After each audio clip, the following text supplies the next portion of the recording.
Blood is supposed to be thicker than water, but when millions are on the line, families turn into wolves.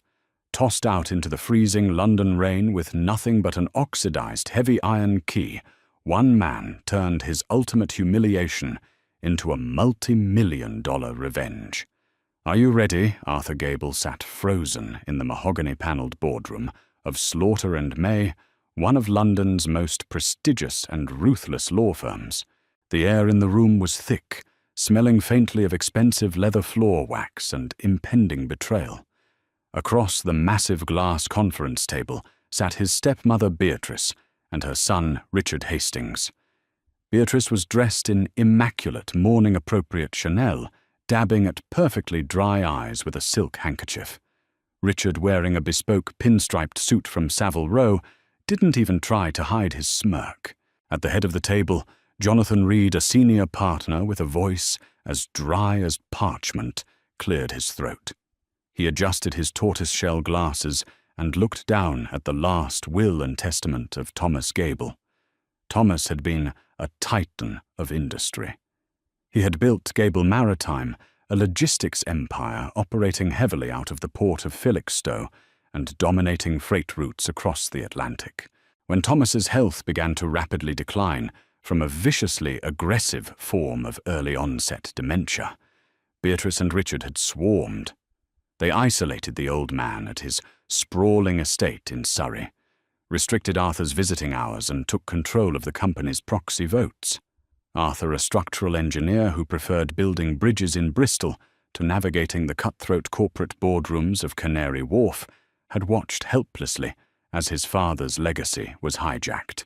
Now his father was gone, and the final nail was being driven into the coffin.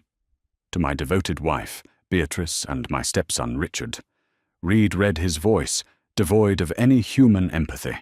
I leave my controlling shares in Gable Maritime, the Wentworth estate in Surrey, and all liquid assets held within my accounts at Barclays and HSBC, amounting to the entirety of my primary estate. Arthur felt the blood drain from his face. "All of it," he interrupted, his voice barely a whisper. "That's over £400 million. He built that company from a single fishing boat. He wouldn't just hand it over to Richard." "The documents are ironclad, Mr. Gable," Reed said, tapping the thick stack of paper.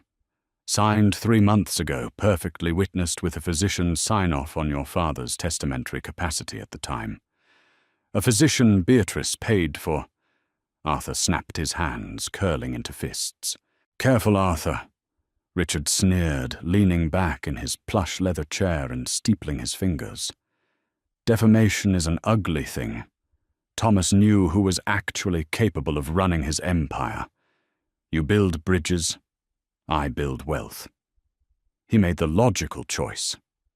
Arthur ignored him, staring pleadingly at the lawyer. "What about me? I'm his only biological child." Reed looked slightly uncomfortable, shifting his gaze back to the final page of the document. "There is a final provision. To my son Arthur, who always appreciated the hidden mechanics of life more than its superficial comforts, I leave the contents of my personal study's lower desk drawer to do with as he sees fit." The lawyer reached beneath the table and produced a small, battered wooden cigar box. It was a vintage Cohiba box, its edges frayed. He slid it across the glass table. It stopped inches from Arthur's hands. With trembling fingers, Arthur flipped open the brass latch. Inside lay a single object, a heavy, deeply rusted iron key. It looked ancient, the teeth heavily oxidized and flaking with orange rust. It was the kind of key one might find buried in a garden or discarded in a scrapyard. Richard burst into laughter, a sharp barking sound that echoed off the boardroom walls. "A rusty key, brilliant. Absolute brilliance. He literally left you scrap metal." Beatrice offered a smile that was colder than ice. "Thomas was a sentimental man at times. Perhaps it opens a diary, or an old woodshed. Regardless, Arthur, we need to discuss your living arrangements. I expect you to vacate the guest house on the Wentworth estate by tomorrow afternoon. We have plans to renovate." "You're kicking me out?" Arthur asked, staring at the rusted metal in the box. "I grew up in that house." "You grew up, Arthur. Now it's time to leave," Beatrice said, smoothly, standing up and smoothing her skirt. "The security gates will be deactivated for your key fob at exactly noon tomorrow. Do not make this difficult."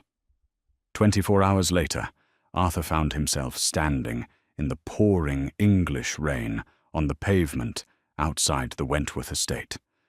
2 burly private security guards stood just inside the wrought-iron gates, watching him with dead eyes. Beside him were 2 suitcases containing his clothes, his laptop, and his engineering textbooks. In his coat pocket, heavy and useless, sat the rusty key. He had been entirely erased from his own life. The wealth didn't matter to Arthur as much as the profound sense of rejection. Had his father really despised him so much in those final months? Had the dementia entirely wiped away 30 years of love, replacing it with this cruel final joke? Shivering Arthur hailed a passing minicab and directed the driver to a cheap short-term rental flat in Camden. As the cab drove through the slick, rain-swept streets of London, Arthur gripped the key in his pocket. Its rough, corroded texture bit into his skin. To my son, who always appreciated the hidden mechanics of life. His father hadn't been a cruel man. Even with his mind fading, Thomas Gable was a master strategist, a man who thought 5 moves ahead in business and in life. Arthur pulled the key out and stared at it under the flickering yellow glow of the passing streetlights. There was something profoundly wrong with it. And Arthur, an engineer whose entire life revolved around understanding how things were built, was going to figure out what it was. Arthur's new flat in Camden was a cramped, damp box that smelled faintly of stale cigarettes and boiled cabbage. The radiator clanked violently, but offered almost no heat. Sitting at a cheap Formica kitchen table under a harsh fluorescent bulb, Arthur placed the rusty key on a paper towel. He had spent the last 3 days alternating between bouts of profound grief and frantic job hunting, but his mind kept returning to the key. He picked it up. It was heavy, too heavy for standard iron or steel. He walked over to his toolbox, pulled out a small file, and gently scraped at the thickest patch of orange rust near the bow of the key. The rust didn't flake off like oxidized iron. It scraped away like dried paint, revealing a gleaming, bright yellow metal underneath. "Brass," Arthur whispered to himself in the empty room. "Brass doesn't rust. It tarnishes, it develops a greenish patina, but it never forms coarse orange rust." The key had been intentionally covered in a chemical compound designed to mimic severe degradation. It was disguised. A surge of adrenaline hit Arthur's system. He ran to the kitchen sink, grabbed a bottle of white vinegar, some baking soda, and an old toothbrush. For the next hour he scrubbed. As the fake rust dissolved and washed down the drain, the true nature of the object revealed itself. It was a pristine, meticulously crafted safety deposit box key. Along the brass shaft, the maker's mark became vividly clear. Chubb. Beneath the brand name was a deeply engraved serial sequence, MSD 774BX. Arthur threw himself toward his laptop. He knew Chubb was a legendary British lock manufacturer, but the prefix was what mattered. MSD. He spent hours diving down internet rabbit holes, cross-referencing London financial institutions, defunct bank branches, and private security firms from the 1980s and 90s. At 3 a.m., his screen illuminated a match. Metropolitan Safe Deposits. It was an ultra-exclusive, highly secretive private vault facility, located deep beneath the streets of Knightsbridge, catering to foreign diplomats, old money aristocrats, and high-net-worth individuals who required absolute discretion. They didn't advertise. They barely had a website. The next morning, Arthur stood outside a heavily reinforced, unmarked black door on a quiet side street just off Sloane Square. He pressed the brass intercom button. "Yes." A crisp voice crackled through the speaker. "My name is Arthur Gable. I have a key." The heavy door clicked open. Arthur stepped into a lobby that looked more like a five-star hotel than a bank.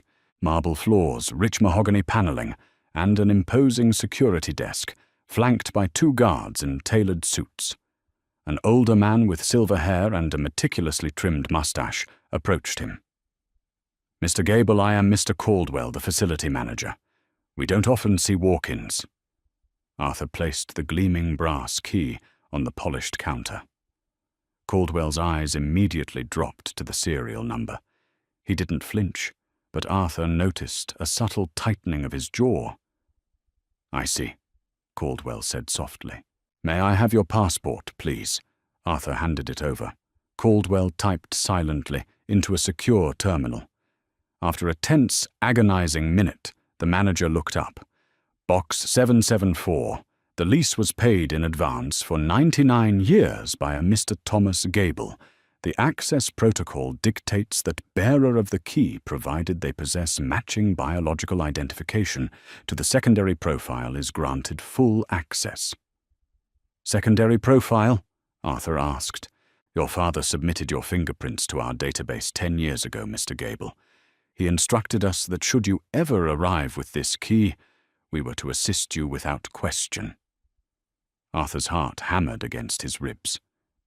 10 years ago, Thomas had been preparing for this before the dementia, before Beatrice had completely sunk her claws in. Caldwell led Arthur down a private elevator that descended deep into the London bedrock. The air grew cool and smelled faintly of ozone and old paper. They stepped out into a massive climate-controlled vault lined with thousands of brushed steel doors. Caldwell led him down row after row until they stopped at Section G. He pointed to a large steel drawer at waist height. "Box 774. Insert your key into the right cylinder, Mr. Gable. I will insert the master into the left," Caldwell instructed. They turned the keys simultaneously. A heavy, satisfying mechanical thunk echoed in the quiet vault. Caldwell stepped back. "I will wait by the elevator. You have absolute privacy." Arthur grabbed the steel handle and pulled. The heavy drawer slid outward on silent ball bearings. He looked inside, expecting to see stacks of cash or gold bars. Instead, the box contained 3 items. The first was a vintage Patek Philippe Calatrava wristwatch, its leather strap worn from years of his father's use. The second was a thick, leather-bound ledger. The third was a sealed, heavily wax-stamped envelope from Pictet and Saye, one of Switzerland's most exclusive private banks. Arthur opened the ledger first. The pages were filled with his father's precise architectural handwriting. But it wasn't a diary, it was a forensic accounting trail. April 12th. Beatrice transferred £2.4 million to a shell corporation in Cyprus under the guise of maritime fuel procurement. June 18th. Richard utilized Gable maritime credit lines to cover £4 million in personal gambling debts in Macau. Page after page detailed years of systematic embezzlement fraud and corporate theft committed by his stepmother and stepbrother. His father had known. He had tracked every single stolen penny. Arthur's hands shook as he picked up the sealed envelope. He broke the wax stamp and pulled out a single sheet of heavy watermark paper. It was a bearer deed and access codes to an offshore trust located in Geneva. Pinned to the document was a handwritten note. "Arthur, if you are reading this, my mind has failed me, and the vultures have picked the bones of the estate clean. I could not expose them legally while I was losing my faculties. Beatrice had positioned the board against me. Let them have the English assets. Let them have the house. They are bloated on stolen wealth and false security." The company is a shell. The real fortune, the liquid assets I liquidated over the last decade, totaling £150 million, is in Switzerland. It is yours. The ledger in this box is the sword. The Swiss account is your shield. Burn them to the ground, my boy. Dad. Arthur stood in the silent, freezing vault. A tear tracked down his cheek, but a slow, dangerous smile crept across his face. He wasn't the discarded son anymore. He was the architect of their destruction. And he was about to go to work. Geneva is a city built on silent discretion and the cold, hard reality of global wealth.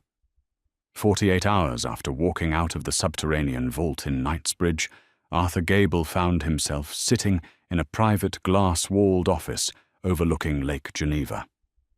The discreet brass plaque on the door simply read, Pictet and Sier.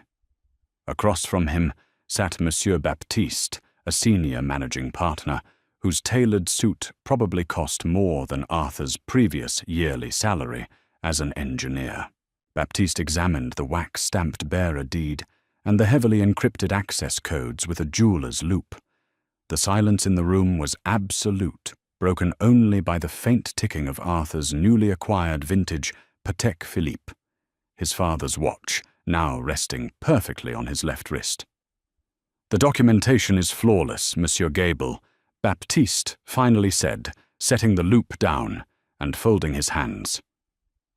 Your father was a client of profound foresight. He established this trust structure nearly 8 years ago. The liquidations from his UK holdings were moved through an untraceable network of legitimate corporate dividends directly into this holding. As the bearer of these codes, the entire portfolio is now under your exclusive control. Baptiste tapped a few keys on his polished mahogany terminal and turned the monitor toward Arthur. The number on the screen made the breath catch in Arthur's throat. £154,850. The interest had compounded beautifully over the years. I need to move quickly, Baptiste, Arthur said, leaning forward. His engineering mind had already shifted from shock to calculated logistics. He was looking at a blueprint for demolition. I want to isolate £10 million into a high-liquidity operating account immediately. The rest needs to remain diversified, but aggressively shielded.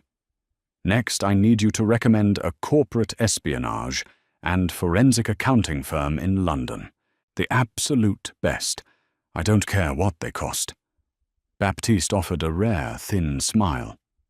I believe FTI Consulting, or perhaps the Special Investigations Unit at Kroll, would serve your purposes.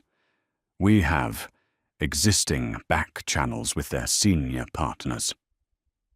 While Arthur was orchestrating his war from a penthouse suite at the Hotel President Wilson, the empire Beatrice and Richard thought they had stolen was beginning to rot from the inside out. Back in London, Richard Hastings sat in the VIP lounge of Annabelle's an exclusive Mayfair private members club, swirling a glass of Macallan 25. His phone vibrated violently against the marble table. It was his broker at Coutts & Co. Richard, we have a severe problem. The broker's voice was tight with anxiety. Your margin accounts are underwater. We need a liquidity injection of £8 million by the opening bell on Monday, or we are initiating an automatic liquidation of your collateral.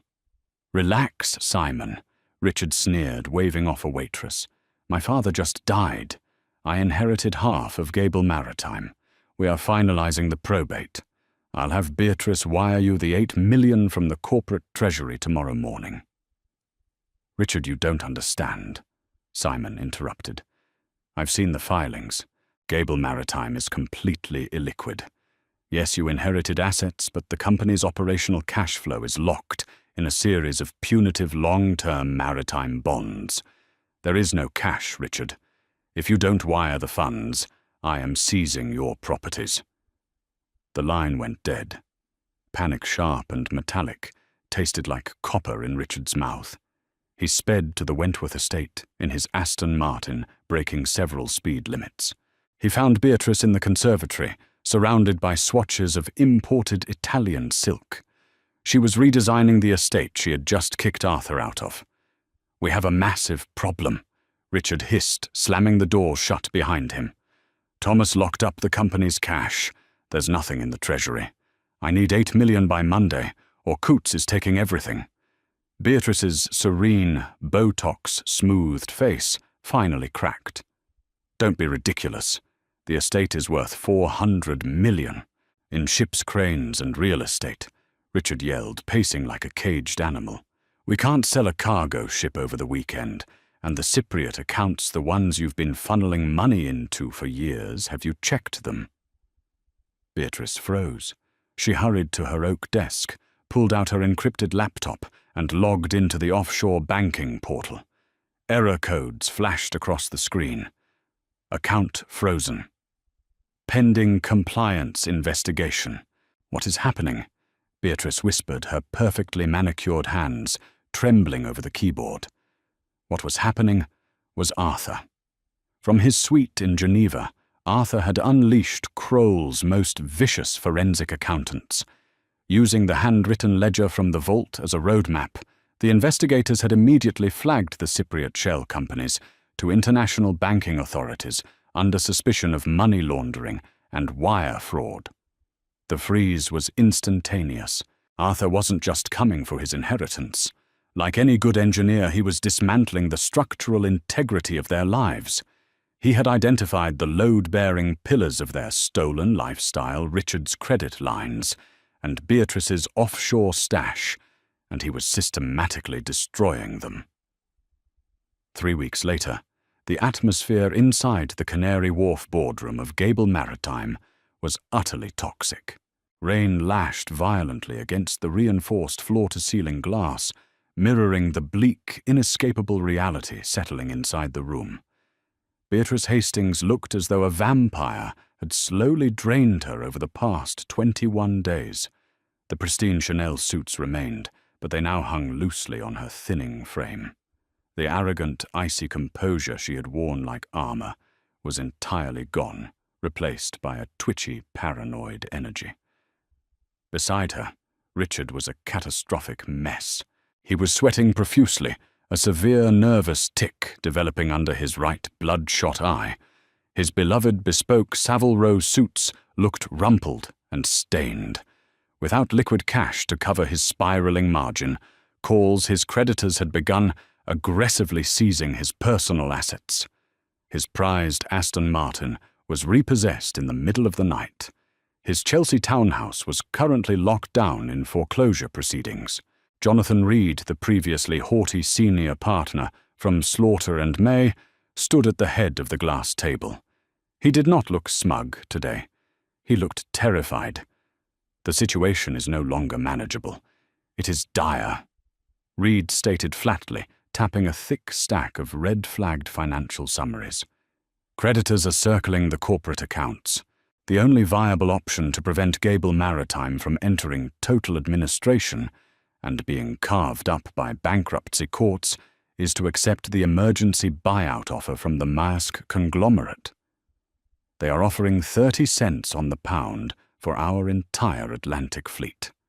It is a humiliating, devastating loss, but it will provide the immediate liquidity needed to save the core logistics business and keep you both out of debtor's court." "Sell it," Richard snapped, his voice cracking with desperation. He rubbed his face aggressively with trembling hands. "Just sell the damn ships, Reed. I need 8 million in cash by tomorrow morning, or Coots is going to start filing criminal complaints regarding my collateral declarations. We must vote to authorize the emergency asset liquidation," Beatrice said, her voice hollow and devoid of its usual venom. All in favor. Before anyone could raise a hand, the heavy oak doors of the boardroom swung open with a resounding, heavy click. Arthur Gable walked in. He did not look like the defeated, humiliated man they had thrown out into the freezing rain a month ago. He wore a sharply tailored midnight blue suit crafted by a master tailor in Geneva, projecting an aura of absolute terrifying authority. His father's vintage Patek, Philippe, gleamed subtly on his left wrist. Flanking him were three imposing figures.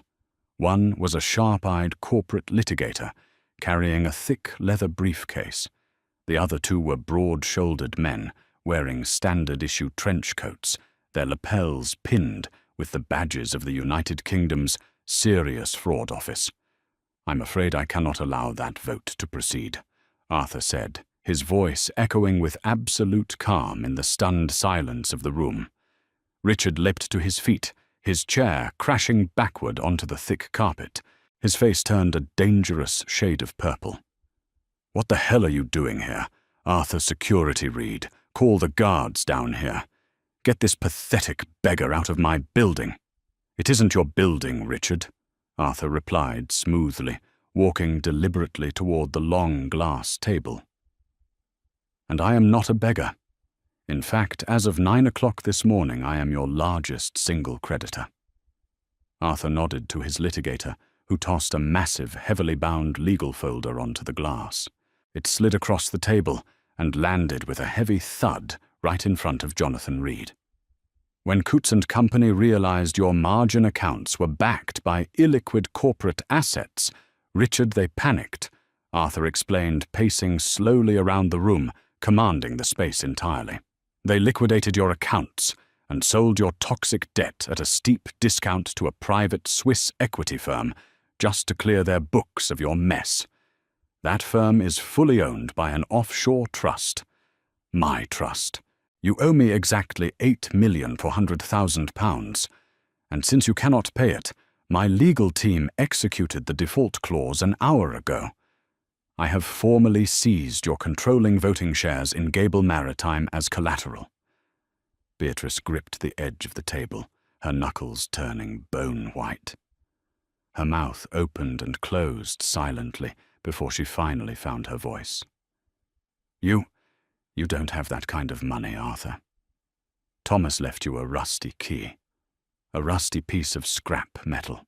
"He left me a map, Beatrice," Arthur corrected softly, stopping right across from her. "An engineer's map to the structural flaws in your pathetic little parasitic scheme."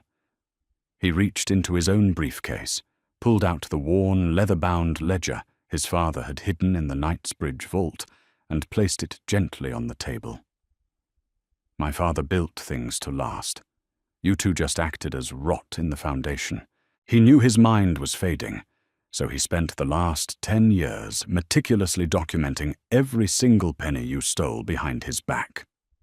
April 12th, £2.4 million funneled to a shell corporation in Cyprus. June 18th, £4 million illegally drafted to cover high roller losses in Macau. It's all in here, in his own handwriting. Cross-referenced with the exact bank routing numbers, dates, and dummy corporation names. Beatrice's eyes locked onto the leather book. The color completely drained from her face, leaving her looking like a wax statue. Arthur turned to the two men in trench coats. "Gentlemen, the floor is yours." The lead SFO agent stepped forward, pulling a pair of heavy steel handcuffs from his belt. "Beatrice Hastings and Richard Hastings." The agent said, his voice a flat, bureaucratic hammer. "You are under arrest on suspicion of severe corporate embezzlement, wire fraud, conspiracy to commit fraud, and grand larceny. Please stand slowly and place your hands where we can see them." "This is a lie!" Richard screamed, spittle flying from his lips. Absolute panic took over. He lunged across the table toward Arthur, his hands hooked into claws, but he never made it. One of the SFO agents expertly grabbed his arm, twisting it sharply behind his back and slamming him face first into the thick glass table. The handcuffs clicked loudly, a harsh, metallic sound of finality. Beatrice did not fight. Her icy facade finally shattered completely into 1,000,000 irreparable pieces. She slumped back into her leather chair, burying her face in her trembling hands, letting out a low, pathetic, keening sob. The empire she had lied Manipulated and isolated, a dying man to steal was gone. It had evaporated like morning mist over the River Thames. Arthur watched them being dragged out of the room without an ounce of pity. They had tried to erase him, tried to leave him freezing in the rain with nothing but a final insult. But they had forgotten the golden rule of structural engineering.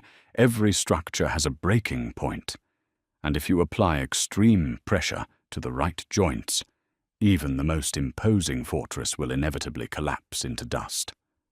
Jonathan Reed, the lawyer, stood frozen in the corner, looking at Arthur with wide, fearful eyes, realizing his own complicity might soon be under the microscope. "Mr. Gable, what do you intend to do with the company?" Arthur picked up his father's ledger and slipped it back into his briefcase. He walked to the massive windows looking out at the sprawling docks of Canary Wharf, the very waterways his father had conquered through decades of honest sweat and brilliance. "I'm an engineer, Mr. Reed," Arthur said, adjusting his pristine cuffs. "I'm going to strip this company down to its studs, tear out the rot and rebuild it.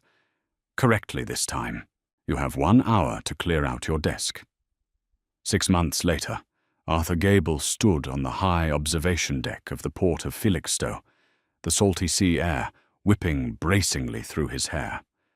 Below him, massive cranes, emblazoned with the bold, freshly painted, towering Gable Maritime logo, hoisted shipping containers onto colossal freighters.